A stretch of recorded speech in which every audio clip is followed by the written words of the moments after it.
Hello, hello! Voiceover number 3! Hanggang sa maging voiceover flowers!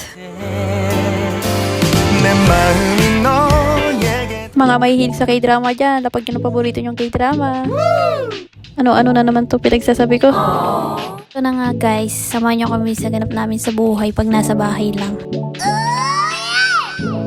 Actually, pag nagtrabaho ka pala sa ibang bansa, dalawang place lang ang madalas mong puntahan, trabaho tsaka bahay. Kaya pag day off namin, sinusulit talaga namin yung tulog namin. Nagigising kami ng tanghali. That's why my mom, she want me to sleep every day at noon when I was a kid. Nag-Englishante ka, alam mo magaling. Kasi pag nag-work ka na, hindi ka na talaga makakatulog ng tanghali. Kaya kaming dalawang mag-asawa pag nasa bahay, nagtutulungan kami sa gawaing bahay para mabilis matas at makapagpahinga. Dahil sa susunod na araw, kahit kalabaw na naman kami. Minsan gusto mo pang magpahinga, kaso kailangan mo nang bumangon para pumasok ulit ng trabaho. Kaya sa mga nagsasabing masarap buhay dito sa Amerika, I wish guys, I wish talaga. Dito sa Amerika, kailangan mo magtrabaho talaga para mabayaran mo yung mga bills mo dahil walang libre dito. Kagaya na lang ng mga gulay dito.